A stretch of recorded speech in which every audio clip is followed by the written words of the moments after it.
And we're getting rid of the slums, too. We have slums here. We're getting rid of them. I know it's not politically correct. You'll say, oh, so terrible. No, we're getting rid of the slums. This is MAGA. This is Make America Great. This is America First. Let's just get to this. He was talking about quite a bit today, but really addressing the homeless problem. And you know what? This is indicative of the country at large. Have you noticed the growing homeless problem here in the United States? And by problem, I'm going to be honest. You'll say this is callous. It's now a problem for you. We've been addressing this from the perspective of the homeless, assuming that they're all people who've fallen on tough times or had some rough breaks, and we've all wanted to be empathetic. But now it's a problem for you. Crime in your city, feces in your city, your kids not wanting to go to the city, not feeling safe. It's no longer the kind of city experience that you could have once upon a time with a family, and it needs to change. That brings us to the capital of crime.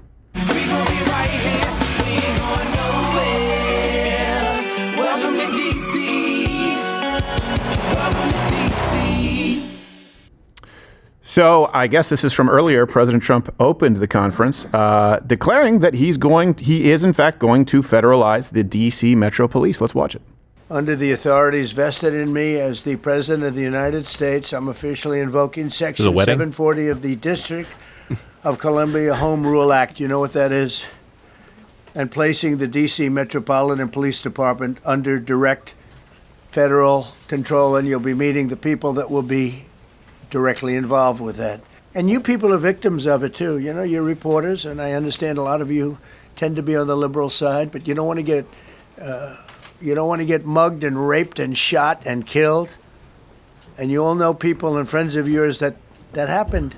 And so you can be anything you want, but you want to have safety in the streets. You want to be able to leave your apartment or your house where you live and feel safe and go into a store to buy a newspaper or buy something. And you don't have that now. And we're getting rid of the slums, too. We have slums here. We're getting rid of them. I know it's not politically correct.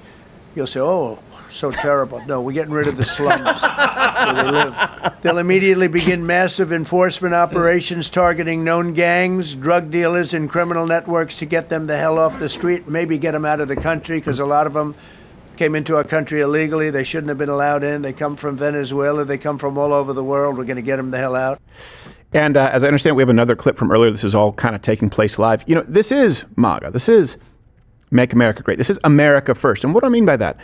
Yeah, we have a country that is godly enough to provide some assistance if you've fallen on tough times. But we can't do that at the cost of people who are actually honoring the sort of unwritten agreement in society that you contribute and that you aren't merely a drain and a wart on your community. You can't just harm other members of your community, either physically or economically, your whole life and still be allowed to be a part of that community. We have to look out for the people who sustain our community, who sustain this country first.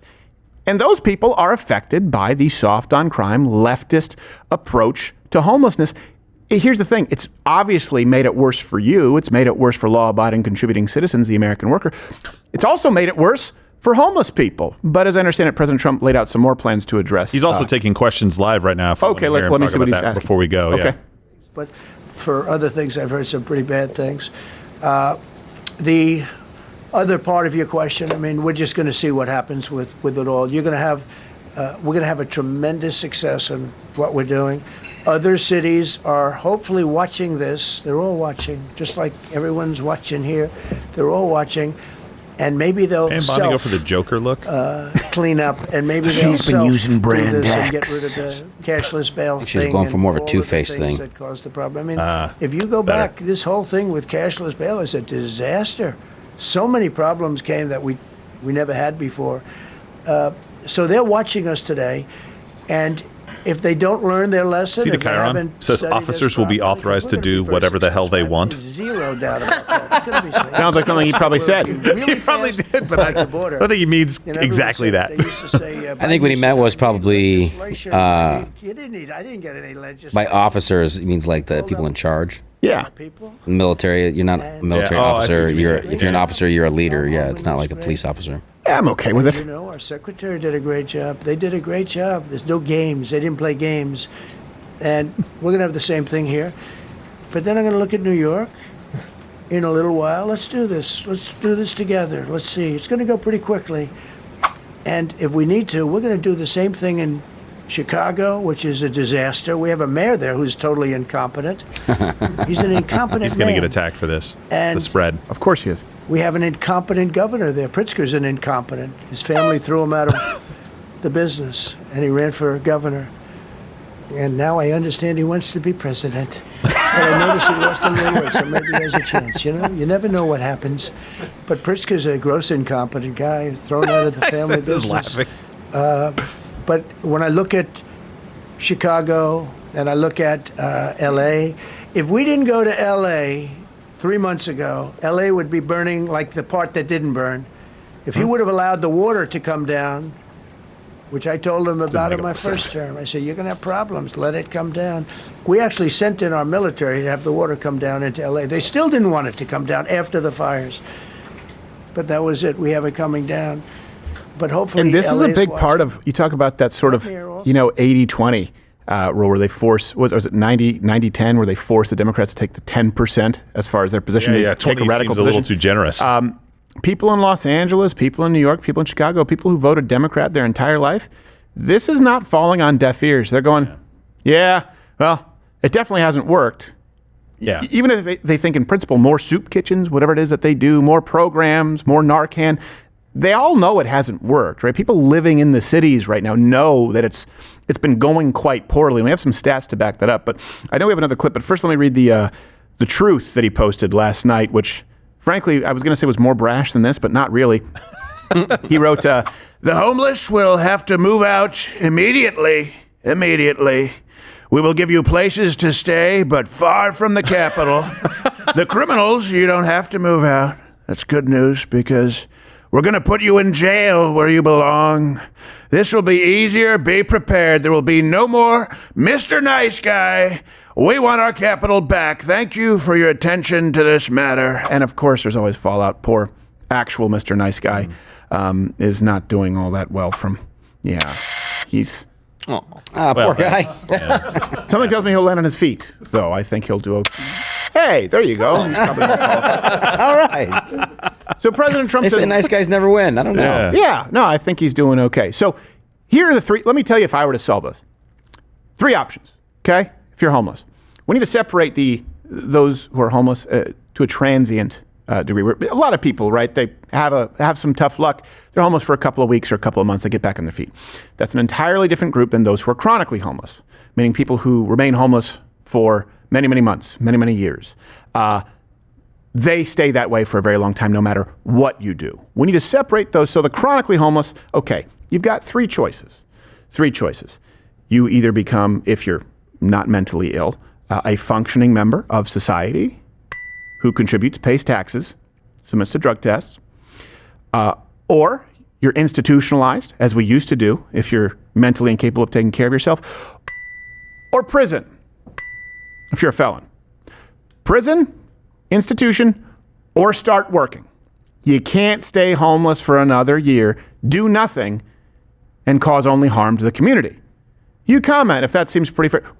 We know that that's what we need. Those are the 3 options. That's the solution. And of course, if you agree with that, or if you agree with addressing homelessness at all beyond a blank check, MSNBC says racist.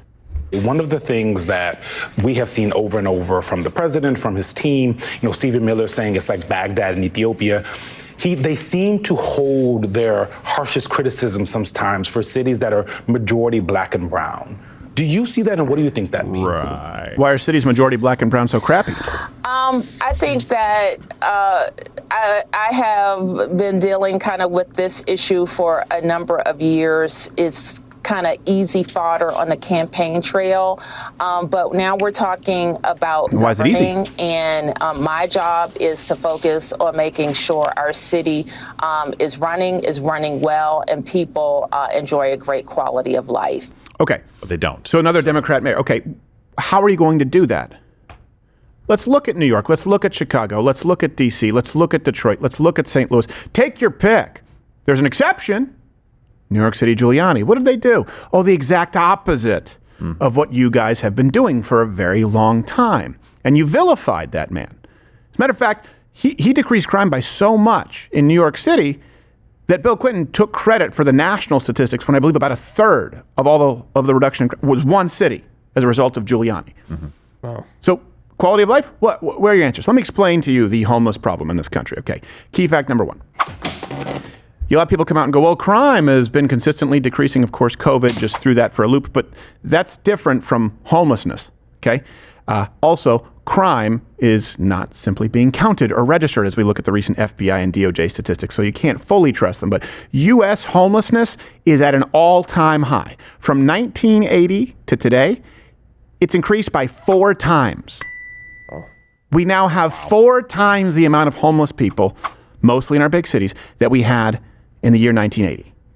That's a fact. Check the reference. Why? Here's key fact number 2. Big part of it after World War II is institutions closed. We used to institutionalize people who were mentally ill, who couldn't take care of themselves. Now, there was some stigma because there were some mental institutions that were corrupt or didn't take care of people that well. Bad practices? Bad practices, sure. But the institutionalized population fell by 93%. That's an overcorrection. Yeah. Here's how you know it's true. Where'd they go? Go through Austin, go through DC, go through San Francisco. Pick the first 5 homeless people who come up to you. If you're walking on the street in an hour, you'll get at least 10. Ask yourself, can these people take care of themselves whatsoever? At least half of them, the answer is going to be no. This is not someone who lives in reality. It's not fair or compassionate to them to allow them to wander the streets. And if they were institutionalized where they could be watched, they wouldn't really know all that much of a difference. Yeah, it's not 1950 anymore, not 1955 anymore. Right. Practices are different. You're not going to just throw a bunch of hobos in an institution. They're all going to get lobotomized. Well, there's also a reason for that too. A lot of that was a lot of that was state funded, and they realized, we could just put them on Medicaid, Medicare, and just kind of punt this to the federal government and get them off our books. So we've seen a 4 times increase. Okay, we've seen just a rampant. I guess does that apply to decrease? Severe decrease, 93% in people who are institutionalized. Here's key fact number 3. Doesn't exist in a vacuum. Of course, the left's policies make this worse. What kind of policies? Well, these are the policies the left have proposed and enacted. Housing with no preconditions. Like, you don't have to quit drugs. Yeah. You're homeless? Here's a house. What do you got to do for it? Just take the place that you can stay. Occupy it. Yeah. How do you think that goes? Of course, it never reduced homelessness whatsoever. So San Francisco, give you an idea, in 2011, they built enough housing for every single chronically homeless person. Okay? What happened? Homelessness went up. It went up. Wasn't that when Newsom was mayor? Was 2011? Someone can fact check that. I believe so. It's around that era. What else have they done on the left? Oh yeah, safe injection sites, crack pipe vending machines. Wait, what? It's like the cool parent who says, I prefer that my kids drink in my house, and then they raise a little alcoholic. Turns out, if you create safe injection sites, crack pipe vending machines. Well, first off, the vending machines just get trashed and they steal all the crack pipes at once. See, the problem with crackheads is even when it's a free crack pipe, they don't necessarily have great discipline in pacing themselves. Well, that's no fun. Pushing a button, waiting for the thing to come up and then to release it. That's no fun. I think it's the money part. Yeah. It's the pay for the crime. I mean, unless they were free, and then in which case, why have a machine? Just put them out on display. Well, I believe a lot of safe injection sites, I do think some of them were free. I know there was free Narcan for a while. Needles, yes. Yeah, and then they also, what did? They decriminalized, the same people, by the way, who would like to criminalize speech. We just saw that story in the UK. They decriminalized crimes like public urination. Why? Things like vagrancy, indecency. They're either soft on it or outright decriminalized it. That's so insane. Now you have someone who gets free housing, probably doesn't use it, safe injection sites, crack pipes, free Narcan. At one point, I know they tried methadone as well, and no consequences for dropping his pants, showing you his zub, and peeing in public. Think about that for a second. What do you think is going to happen? So Newsom actually said this about Trump's plan. He said, more focused on creating distracting headlines and settling old scores than producing any positive impact. Well, let me ask you this. What positive impact have you had? And this is not hyperbole. This is a challenge, and maybe we'll get it in chat later. Can anyone point me to a single example of Democrat policies improving the quality of life in a major city and decreasing homelessness? Any. And I don't mean a blip for a year or two. any city that has been taken over and run by Democrats for a long period of time where homelessness has decreased and quality of life has gone up for its citizens? Name me one. And if you want to talk about hypocrisy, producing a positive impact. Remember that Newsom is the guy who only cleaned up the homelessness in LA to impress China and didn't deny it. I know folks say, they're just cleaning up this place because all those fancy leaders are coming into town. That's true, because it's true. I think that was San Francisco, not LA, but either way. Was it San Francisco? Same thing. It was, yeah. Okay. You fixed it. Yeah. You fixed it. Good. You fixed it. Good. Oh, so it's worth it for communist foreign leaders, not your own citizens. No, not for the taxpayers. Yeah, not the people who pay your salary. Kids that maybe would be affected by this. By the way, he took the exact opposite lesson from the broken windows policy and the spray painting subways at night, making sure the entire thing was built on this societal thing that if you look at a community and it seems like people care about it, you're going to care about it more as well. You're going to take some responsibility. Therefore, let's fix all the broken windows and let's repaint the subway cars every single night if we have to get people to understand we care so you can care. When you get rid of any laws on public indecency or pissing in the street or vagrancy, everybody can see by those actions alone, that's clear. You care zero about what happens here. So therefore, I'm going to care zero. If they don't care, I don't care. It's the exact opposite that you should be doing. Right now, you should be making sure if somebody's pissing or pooping in the street, one, they might be Indian. Second, it doesn't matter. Okay? It does not matter. Get them out. If it's vagrancy, get them out, because then people start to take pride in their community because they know that everybody else is doing it. It's just this psychological effect that it has on people. It works. We saw it. Well, we saw this too. John Stossel did some reports on this. I wasn't able to find the stats. Maybe one of you can find them and help me out. With sort of private homeless shelters that are kind of like soup kitchens, where if you go there, you can live there and they'll feed you, but you have to work. You have to volunteer in the kitchen. You have to take part in their job placement program. You have to go through a drug rehabilitation program. Right? These are available. The dropout rate is well into the high 90s. There's people come in, they now have a place to sleep, warm bed, and a warm meal, and they decide, but I'd rather the drugs. So again, look, you can say it's cruelty, but take one person. Let's take this as an isolated example. Okay. Take someone off the street. All right? You don't know them yet, but they're just homeless. They're doing drugs. All right, you go, look, we're going to help you, okay? The taxpayer's dime, but we value the taxpayer's dime. So you go through drug rehabilitation, you quit the drugs, we're going to help you with job placement, we're going to help you with some job training, and we're going to get you back on your feet. But you're going to have to subject yourself to drug testing, go through this program, and prove that you're doing the work. Now, if the person says no, absolutely not, the left just says let them back out on the street. I guess we tried. I'm saying you bring them in, you do this and stick with the rules, and there are only two other doors: jail or an institution. If you refuse to do the work, if you refuse to go through drug rehabilitation, you've been homeless now for 2-3 years, you can't keep doing this. So do you want to come back into the fold as a functioning member of society? If that person is capable and they're great, here you go, we'll help you. If not, institution or prison. Yeah. That's it. Those are the three options. You need that push because people are not going to change their lives unless they are forced to do it. There's plenty of research on this, and I have some anecdotal stuff I'll give you after this, but they switched to what they called the housing first. We talked about it just a second ago. They basically said, all we need to do is give these people a house, somewhere to live, and they will clean up their lives. That has proven to be an abject failure. There's zero evidence that that is actually working. And in fact, we know the homeless rate's going up, so we know it's not working. When you get people to actually clean up their lives first with the carrot of we will take care of you if you do this, you have great success. Teen Challenge, probably the best, if not verifiably, like I'm guessing based on the stats that I've heard, probably the best drug rehabilitation center that I've ever seen. Combines faith with living by rules, regimented, get your life back on track, and we will let you stay here. If you don't, they kick you out. And by kicking you out, they know you're going to prison. They know. Yeah. So there's this huge motivating factor. You have to clean up or you go to prison.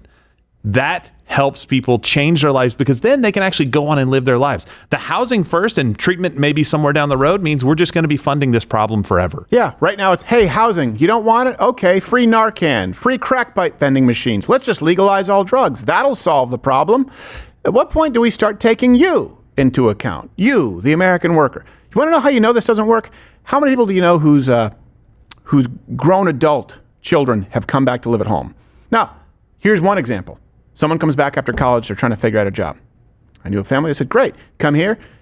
If you're going to pay rent or you're going to do these chores. You're going to help mom with the groceries now. You're going to help clean up the house. And you're going to show us that you're looking for a job.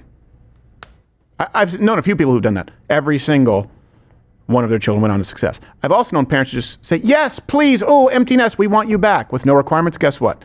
They still live with their parents. I knew one who lived with his mother until 40 years old because she had no expectations. Why would we think that those who are wallowing in their own filth, doing drugs, and that's a chosen lifestyle, would be any different?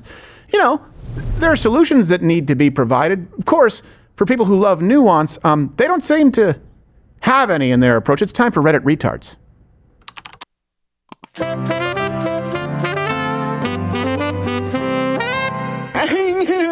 Here's a response on Reddit from Gergik. It's fitting. Gergik. They said they'll bus them to New York or California and then claim that those states are being invaded and then have the gall to say that the blue states can't get their act together. Mentally retarded. Do you mean like states that have sanctuary cities allowing millions of people to come here illegally who can then go to the other states who don't have sanctuary cities completely unfettered, so we have to clean up your mess? You mean kind of like that?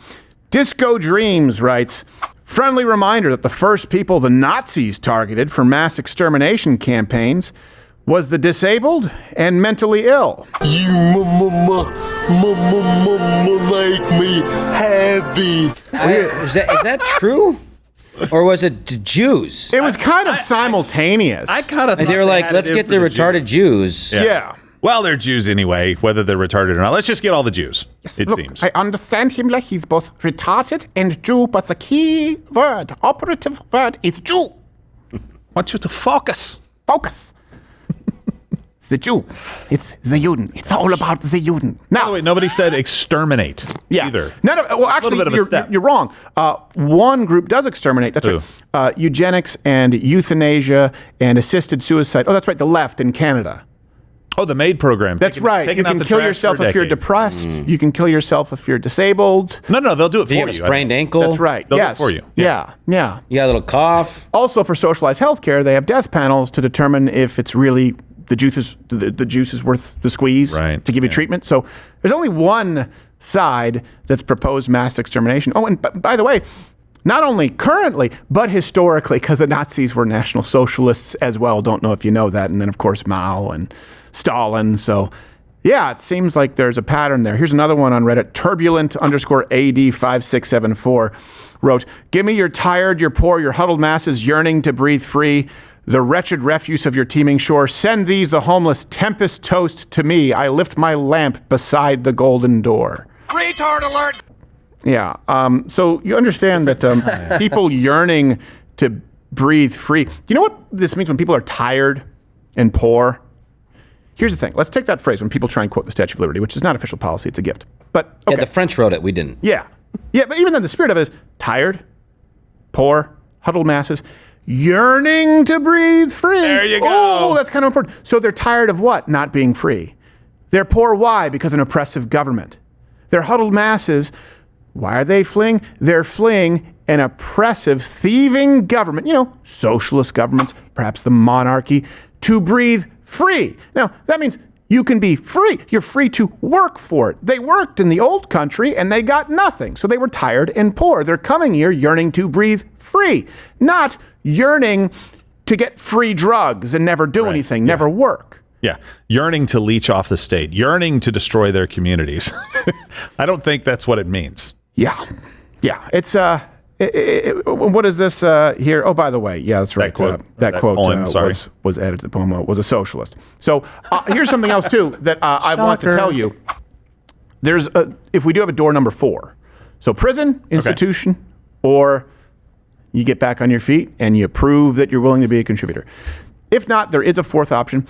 We build a hobo coliseum, and I think that would be. I mean, look. That looks pretty fun. It does look pretty fun. I might go. Are there I'd sharks? pay for Can you flood it and put sharks? No, you're not going to put sharks. You have to fight. No, you gotta be humane about it. You're not gonna put them up against the shark. They have no chance against the shark. They have no experience. You put them against the stuff they encounter, like giant rats, coyotes. Yeah. You give them street weapons, like a wrench or a 2x4 with a nail in it. Maybe a pack of raccoons. Yes. You know, and they got one trash can. They got to catch all the raccoons. They catch all the raccoons. You get to eat one. Yes. And it's like you pick your weapon, and one of them is like a fake Narcan pen. Yeah, I didn't mean to be so Ooh, stupid. that's I a was good just idea. quoting Maybe you know, a guy waving a catalytic converter around. Yes, exactly. That'd be awesome. Every time you win a match, you get more copper. You start building a suit of armor out of copper. Yeah, their shields should be trash can lids. Yeah. You know, give it a homeless flair. How quickly can you strip this home of copper challenge? You know, whoever wins gets to eat. There you go. Okay. All right. It'd be cool. And you treat them like real gladiators. Yes. Okay. Not like real life ones, but like just like a real star. You give them a nice room. Yeah. You give them, if they win, they get all kinds of grapes or what have you. Yeah, like a turkey leg. Yeah. Grapes and dates and turkey legs. And all the fentanyl you can eat. Yeah. Those of us about to poop, salute you. Yes, exactly. Nobody knows the line. I'd be entertained. Whatever, I'm out of here. I'd be entertained. Yeah, it'd be fantastic. All right, do we want to talk about this more or do we want to talk about NVIDIA? I think NVIDIA. I think we've done that. Unless we want to check back in with what he's saying really quickly. All right, let's check back in. Call it the Hunger Games.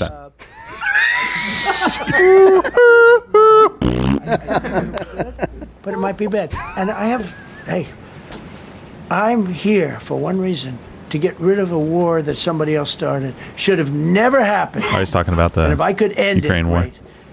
Complex war, a lot of bad blood, You think? But Zelensky's been I thought he hated Taylor there Swift. for 3.5 years. So if you put him in a room, Russia, now we got bad blood. I knew he was trouble when he walked in. Trouble. Trouble. Please be All right, it seems like they've moved The on. thing about me and Putin is we are never, ever, ever, ever getting back together. I don't want them to be. Wait. These are incredible Shut up. people. I don't want them to be standing up here on subjects. Does anybody have a question of them? And then you guys can leave. Okay, a question. Brian, go ahead. Thank you, Mr. President. All right. And by the way, this is only on DC, They're gonna have and to then they're federalize going to the press leave room. because it's unfair to have them stand up here all day long. I Brian. agree. I've got two questions for you. First, about DC. This is personal for me as well. Last year, I was robbed on the streets by one of these teenage thugs. Had a gun. Wow. He said that with a hard R. Let's talk about the effort. Somebody got fatter in the audience. Prosecutors and judges, because it's a revolving door. recycling belt. Like, these kids go, they don't fear the police. They know it. If you talk about how we've got to get these judges and put these kids behind bars, Right. Adult crimes deserve adult penalties. And my second that a question? That didn't sound like a question. Answer that, please. You want me to answer? Or whoever wants to take it. Okay, it's real. Do you want me to answer it? What the heck? Here's the problem. Assuming that they're 17 years, older than 17 years old, I can get the case. If they're under 18 years of age, I can only get the case if it's murder, rob one, rape, even if they shoot a gun but don't kill you, I can't get it. So the law has to be changed. As the president said, cashless bail. That has to be changed. All right, then, even assuming I get the case, I get jurisdiction, I get a conviction, the D.C. Council has given the judges the ability to give probation on shootings. And so then My it's up gosh. to them. Jesus. All of these Wow. things, the Youth Rehabilitation Incarceration Reduction Act, and now they want to seal records. So if we work hard, we get a conviction, they want to wipe it out. So that needs all to be changed. Oh my God. Pam, would you answer Erasing that? repeat You gave a pretty offenders. damn good answer, though. It was. Yeah. People are like, she's just She's a TV awkward, person. but- That was a... Oh. Let's be clear, though. We're going to charge them, and we're going to track every single thing they do throughout every step of the court And I'll be process, talking more about this and on report Hannity back tonight. to Make sure you tune in. All of you know what's happening to them, because the people who are prosecuting them, the judges who are trying them, they also need to be held accountable. Mr. President, you also made the comment. You made the comment when you walked out here. This is the most people we've ever seen in this briefing. I've never seen ever, right? I've never seen any. Where's Caroline? Where's my superstar? Caroline, is Caroline in the back? Yeah, it might be a little bit awkward, but this also just has the feel of, all right, we're going to bring everyone out to answer these questions as thoroughly as possible. I don't hate it. I don't hate it. He's like, I'm not going to speak for somebody else. I hired these people that put them in a place. Yeah. You don't see this from anybody else. No. And it feels more transparent than things pass. They don't have to sit there and have somebody speaking for them. Yeah. Let's see what's going on now. Compare this to Biden. Where, what? Yeah. He wasn't even there, dude. What do you think about homelessness? And bad. We're gonna help him. That's if you can even get him into the press briefing. Yeah. You're not on the list. Hunter's homeless again? Oh no. No, people yelling at Biden like this, he'd be deer in headlights. Yes, he would. So no, I don't want to make life comfortable. So look. Let's just do this. It's going to be a big thing. We're going to Russia. That's going to be a big deal. Well, you're not. Russia's coming to us. What happens. I'll let you know what happens. You'll be the first to know. I'll be calling the European leaders. I'm going with totally. I mean, we have a lot of talks. They're great people. They're great leaders, actually, and they want to get back. Honestly, as one of them said, I've OD'd on trying to settle Ukraine. They've OD'd, meaning they've overdosed on the settlement of Ukraine. Not a nice expression, but boy, is it accurate. They're tired of it. They want to get back to spending money on their countries. Biden gave them $350 billion. Europe gave $100 billion. It should be much more than that. Shouldn't have been that kind of, they should have had equalization, but they didn't. But you know what? Still a lot of money. They want to get back to building their own countries. They really want it resolved. My relationship with I don't know where he's getting the $350 billion. Someone could maybe get us the reference for that. It seems a little high. But I will say this. The fact that we are spending anywhere even close to Europe on Ukraine is insane. So there is a real value in bringing that up. You're going, these people who are right there, the people who should be most concerned, who don't have an ocean between them and Russia, who have not been meeting their NATO obligations, really the first time in several decades where it would be appropriate if they're that concerned. Yeah, we've been footing the bill for them, and that's got to stop. Hey, you can support Ukraine. You can hope that they beat Russia's ass. You can also understand that they have people there with a ton of money who aren't spending it because they're taking advantage of us. So it's Europe's turn, and if they want to buy some weapons from us, I believe Vance talked about that, if they want to buy some arms from us, great, we'd be happy to sell them. But that's about it. It's time for you to step up and handle what's going on in your own backyard, as it were. That's a totally reasonable position. Yeah. Of course, the left made it sound as though you obviously were in Putin's pocket if you believed that in any capacity. So, hey, that's where we are. Hey, you guys are concerned about it. We're not as concerned about Russia, so you should be spending more. And now you should be spending only. How about that? That make sense? Hey, Rumble viewer, you're still here. That means that there's something here you didn't know you needed. And I'm glad that I could be the conduit of that to bring it to you. So I would ask you, after this service that I've done for you, just hit the follow button right here on Rumble, because YouTube is dead. So where are you gonna get the Daily Show live, 11 a.m. Eastern, weekdays, every day? Just follow and you'll get notifications when we're live. You don't get spammed. I've done you a service, so now I'm requesting kindly that you service me.